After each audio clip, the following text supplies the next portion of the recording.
Bom, vamos direto ao ponto. A análise de hoje mergulha numa metáfora bem antiga, milenar mesmo, para revelar uma lição fortíssima sobre resiliência. É incrível como imagens simples do nosso dia a dia conseguem explicar o sucesso na prática, sabe?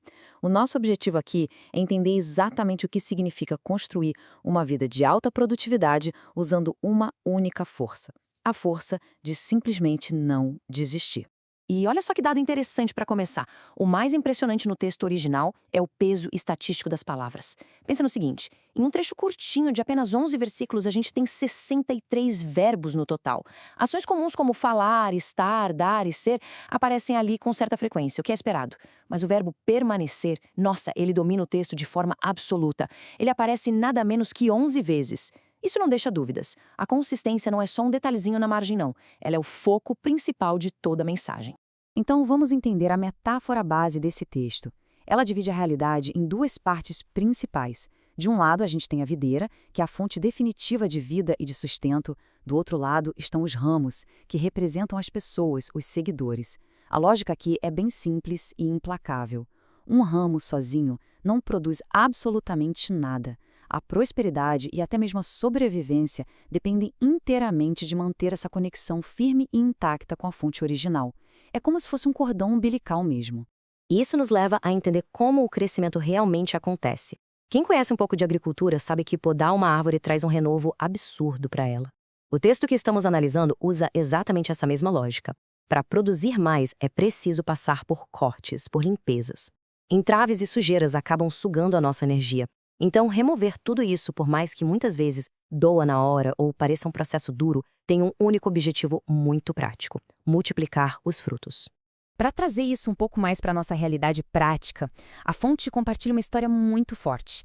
É o relato de uma mãe que levava o filho para a escola todo santo dia, caminhando por uma estrada de terra.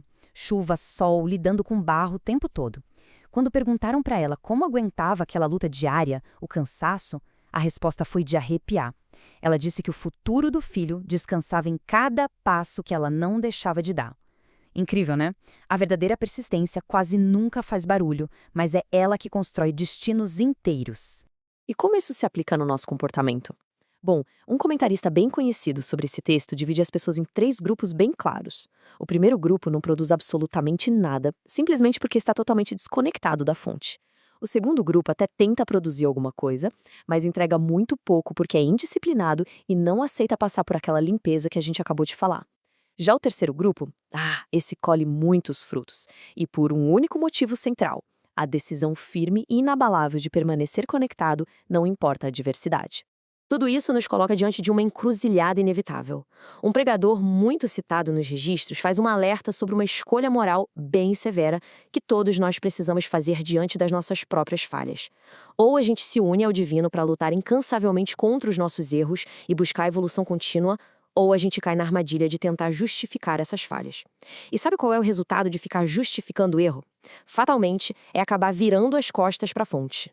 O que nos traz a uma provocação final. Porque, vamos ser sinceros, é muito fácil ficar ancorado quando o mar está perfeitamente calmo, não é mesmo? O verdadeiro teste acontece no meio da tempestade. E a grande questão que fica é a seguinte: o que acontece quando o vento começa a balançar o barco? Existe força de vontade para continuar firme quando a situação fica quase insuportável? Desistir no primeiro sinal de dificuldade é o normal, é a regra. Mas o extraordinário mora na vida daqueles que realmente compreendem e abraçam o verdadeiro poder de permanecer.